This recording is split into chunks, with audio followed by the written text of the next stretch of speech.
Hello friends, सभी का स्वागत है मेरी किचन में। मैं आज और एक हेल्दी रेसिपी आपके लिए लेकर आई हूँ, जिसे हम बोलते हैं उड़दाची भाकरी और हरी मिर्ची का ठेचा।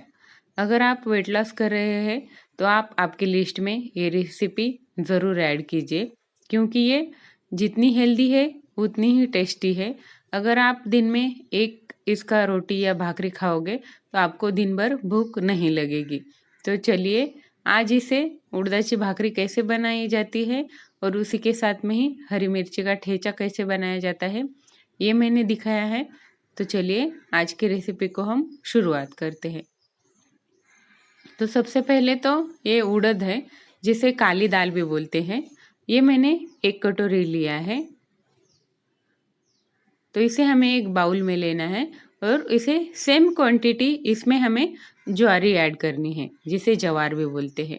आप ज्वारी को थोड़ा ज़्यादा भी ले सकते हैं या सेम क्वांटिटी में भी ले सकते हैं। तो इसे अच्छी तरह से मिक्स करना है और इसे हमें चक्की पे से थोड़ा सा हल्का मोटा दरदरा पीस के लाना है। देखिए मैंने यहाँ पर इसे पीस के लाया है। तो इसका अब हमें भाकरी बनाना है। तो यहाँ पर मैंने एक थाली और छन्नी लिया है। तो हमें जितनी ज़रूरत है, हमें कितनी भाकरी बनानी है उतना आटा हमें इसमें छान के लेना है। याद रखना है ये आटा चिकना होता है, तो इसमें हमें थोड़ा नमक ऐड करना है। ये आटा थोड़ा उड़द की वजह से चिकना होता है, तो इसके लिए हमें इसमें थोड़ा थोड़ा पानी ऐड करते हुए इसे जिस तरह से भाकरी के लिए आटा गूंथते हैं, ना पतला ना सख्त, थोड़ा सा हल्का सॉफ्ट रहता है भाकरी का आटा। तो उसी तरह से पानी में हाथ डिप करते हुए हमें इसका सॉफ्ट आटा बना लेना है। जिस तरह से भाकरी हम बनाते हैं उसी तरह से इसे हल्के हल्के हाथ से गूंद लेना है और आटा हमारा सॉफ्ट करते जाना है। तो देखिए अब मेरा आटा अच्छे से सॉफ्ट हो गया है। तो इसी तरह से भाकरी के लिए इसका डो बनाया जाता है। तो थाली में अब हमें सूखा आटा स्प्रेड करना है, इसके ऊपर हमारा गूंदा हुआ आटे का डो रखना है और इस तरह से हमें इसका भाकरी बनाते जाना है। तो यह चिकना आटा रहता है, इसकी वजह से हाथ में चिपकेगा, इसके लिए हमें सूखे आटे का यूज़ करना है। तो इस तरह से सूखे आटे में हाथ को हमारे डिप करते हुए हमें भाकरी को अच्छे से दोनों हाथ से स्प्रेड कर लेना है। हमें भाकरी कितनी बड़ी बनानी आती है उसके ऊपर है, आपको जितनी बड़ी बनानी आती है आप उतने बड़ी इसे बना सकते हैं। तो देखिए मेरी भाकरी अब यहाँ कर बनाकर रेडी है। तो अब हमें इसे सेक लेना है। तो मैंने तवा गैस पर गर्म होने के लिए रख दिया है। तवे के ऊपर अब हमें हल्के हाथ से भाकरी को रखना है और इसे एक साइड से थोड़ा सा भूनने देना है। इसके पहले भी मैंने झुनका भाकरी का वीडियो डाला है चैनल पर, तो भाकरी कैसे बनाई जाती है उसमें मैंने डिटेल में बताया है, तो आप जाकर वो भी चेक कर सकते हैं। तो अब मेरी भाकरी एक साइड से भुन गई है, तो दूसरे साइड से हमें इसके ऊपर पानी लगाना है इस तरह से, ताकि ये सूखा आटा जो है वो ड्राई ना रहे और इसे टर्न करके लेना है। तो टर्न करके इसे अब हमें 2 से 2.5 मिनट के लिए मीडियम फ्लेम पर इसे सेकना है। तो देखिए मेरी भाकरी अब सीख चुकी है। तो मैं थोड़ा टर्न करके चेक करती हूँ। अभी इसे हल्का सा और सेकना है।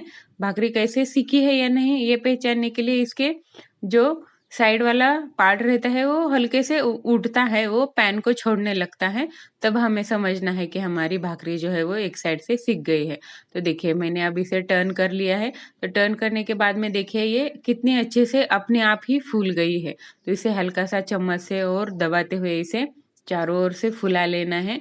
जब आपका आटा जो है वो अच्छे से गूंज जाता है तो आपकी भाकरी जो है वो अपने आप फूल जाती है। तो चारों तरफ से इसे हमें अच्छे से सेक लेना है, किधर से हमारी भाकरी कच्ची नहीं रहनी चाहिए। तो देखिए मेरी भाकरी अब हो चुके हैं। तो अब हम इस पर ही हरी मिर्ची का ठेचा बनाते हैं। तो मैंने यहाँ पर मूंगफली ली है, इसमें हरी मिर्ची डाली है जिसको मैंने बीच में से कट कर लिया है। इसे हमें हल्का सा भून लेना है और इसमें हमें लहसुन ऐड करना है। मिर्ची और मूंगफली मैंने कच्चा ही लिया था, इसके लिए दोनों को भी हमें अच्छे से भूनना है। तो मैंने इसमें लहसुन ऐड कर दिया है। इसके ऊपर अब हमें ऑयल डालना है। ऑयल डाल के भी हमें इसे हल्का सा मिक्स कर लेना है और इस मिर्ची को हमें ढक कर रखना है, ताकि ये अपने आप अच्छे से गरम पैन पर भुन जाए। तो गैस मैंने ऑफ कर दिया है। तो इसे हमें हल्का सॉफ्ट होने देना है, ढक कर रखने से ये अच्छे से भुन जाती है। तो अब इसे मिक्स करना है। इसमें मैंने हल्का सा जीरा ऐड किया है। जीरे को भी इन सभी के साथ में मिक्स करना है और इसे हमें सिलबट्टे में निकाल लेना है। तो मैंने यहाँ पर निकाल लिया है। इसमें हमें टेस्ट के अनुसार नमक ऐड करना है और इसे अच्छी तरह से कूट लेना है। तो देखिए मेरा अब कूट के ठेचा तैयार है, तो इसे मैं निकाल लेती हूँ। इसका ट्रेडिशनली ठेचा कैसे बनाया जाता है वो भी मैंने रेसिपी अपलोड कर दी है पहले ही, आप जाकर चैनल पर चेक कर सकते हैं।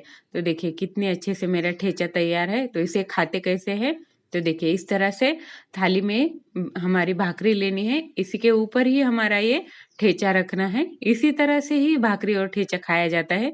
इसके ऊपर हमें ऑयल डालना है और अगर आप वेट लॉस के लिए ये बना रहे हैं तो आप ऑयल मत डालिए, ऐसे ही इसे अच्छा लगता है खाने में। और भाकरी का एक टुकड़ा हमें इस तरह से एक बाइट तोड़ लेना है, इसे ऑयल में अच्छी तरह से मिक्स करना है। इसके साथ में आप दही या छाछ भी खा सकते हैं, वो भी इसके साथ में बहुत अच्छा लगता है।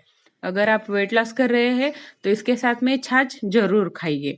तो देखिए इस तरह से एक हमारे बाइट से इसे मिक्स करना है और थोड़ा सा ठेचा इसमें लेना है और इस तरह से इसे खाना है और ऊपर से छाछ पीना है। तो हमारी आज की उड़दाची भाकरी और हरी मिर्ची का ठेचा तैयार है। अगर आप वेट लॉस कर रहे हैं तो आप ये आपकी लिस्ट में ज़रूर ऐड कीजिए। बहुत हेल्दी है, बहुत टेस्टी है। एक रोटी खाने पर भी पूरी दिन भर आपको भूख नहीं लग सकती है। तो देखिए हमारा ठेचा तो कितनी अच्छी तरह से बन गया है। तो आज की रेसिपी आपको पसंद आई है तो चैनल को सब्सक्राइब कीजिए। थैंक